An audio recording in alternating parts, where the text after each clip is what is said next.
Hi Taurus, and welcome to your weekly love tarot messages. We're going to take a look and see what the cards predict for you in terms of love and romance. These are going to be general messages, so please just keep that in mind. If you are after a personal tarot reading with myself, please feel free to reach out and inquire. I will list my email address just below the video here where the show more section is. Otherwise, this reading here is intended for Taurus, Ascendant, Sun, Moon, Venus, Rising, and those of you that are cross-watching as well.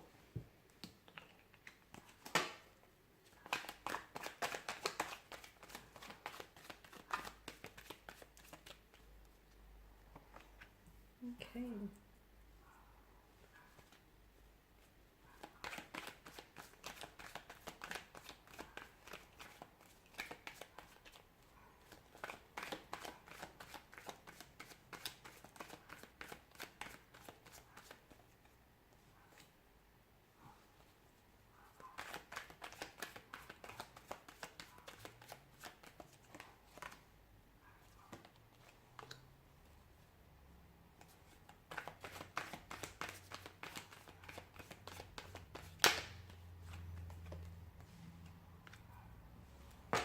Bottom of the deck, you have the Two of Wands. So, Taurus, I feel like there needs to be a special, an important decision that needs to be made here in relation to love connection, or in relation to the future of this connection here. Okay,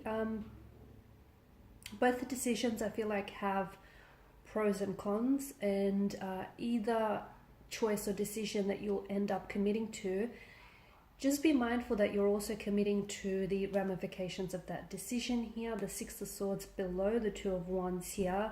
One decision is to walk away or to cut ties from perhaps a romantic energy that may not, or a romantic connection here that may not be serving you and in your highest good. Something that may be toxic, unhealthy, repetitious, going around in circles here, something that you may be chasing your tail on here.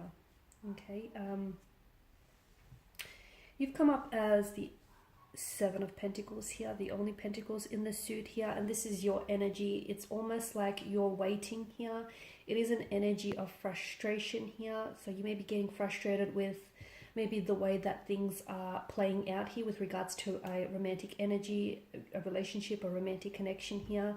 Some of you, I feel like maybe you're waiting for communication, maybe you're waiting for someone to make a move, for someone to change their behavior, okay, change their attitude, their behavior, change the things that they say or do here.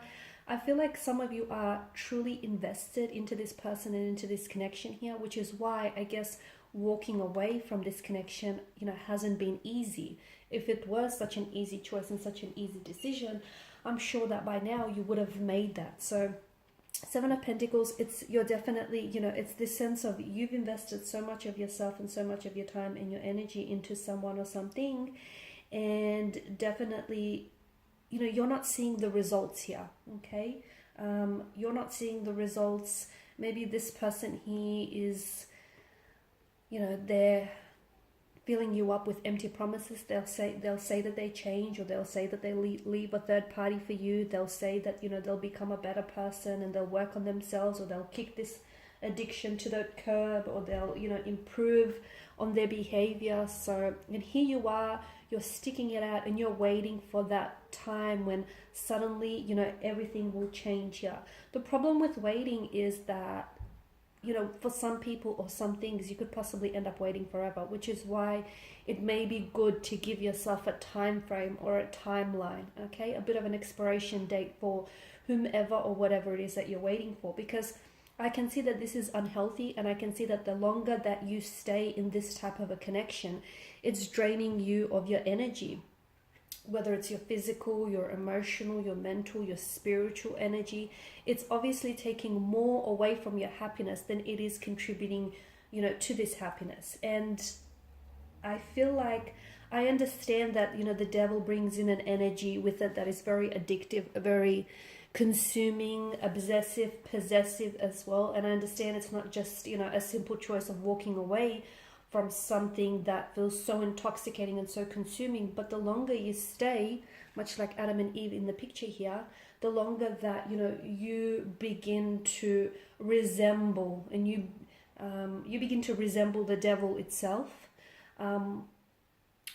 you know, the longer that you stay, you begin to, you know, the deeper the rabbit hole goes, right? So it's definitely damaging to your self-esteem here.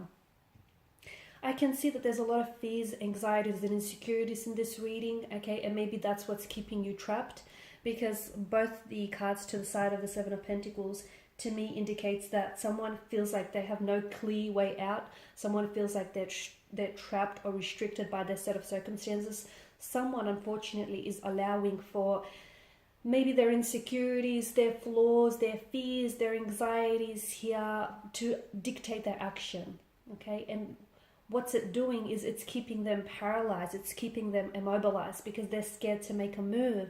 They're scared to, you know, they know that whether it's your energy here, they know that, you know, they have addictions to cut, to dismiss.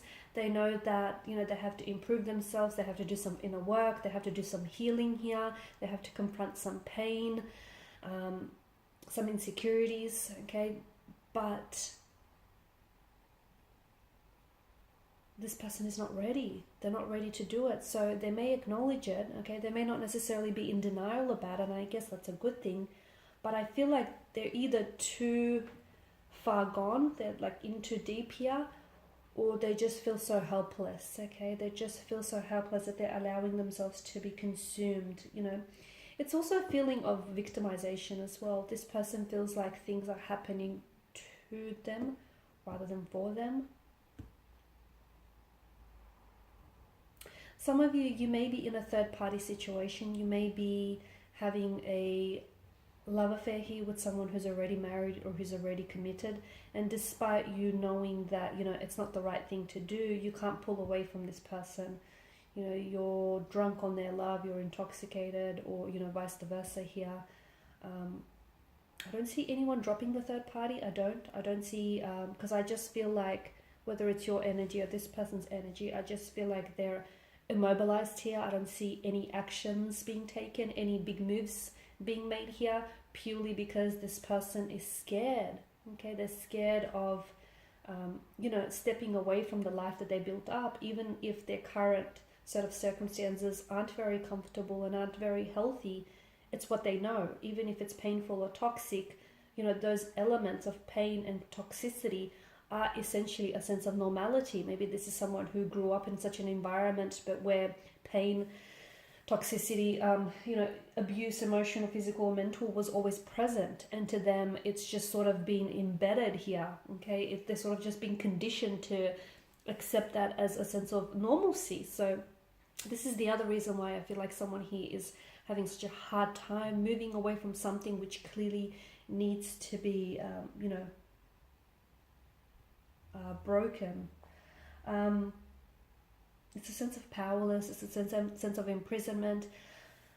I feel like making a decision, okay, making a decision that is going to align with your highest good, that is going to put you in a much more healthier and happier place, is going to be probably one of the best things, if not the best things you'll ever do, okay? It's what's going to, I feel like what will really get you some forward momentum and some progress here is making that decision, committing to a decision and moving forward here, okay? Then taking some action towards that decision, because I feel like a lot of you want to manifest happiness. You want an ideal partnership. You want love, and you know, you want to love and you want to be loved in return. You want a happy, healthy home. And I see that some of you even want to help this person. And you're even, I mean, I feel like you've invested so much of your time and your energy into this person, or even into the past, similar relationships. I feel like for you, there's some sort of attraction towards birds with broken wings, okay? Because a part of you wants to nurse and care and nurture these type of souls here. But I feel like it's important for you to also understand that you can't go out, you can't go around rescuing other people, okay? As much as, you know, that would be ideal, sometimes people don't know that they need to be rescued, okay?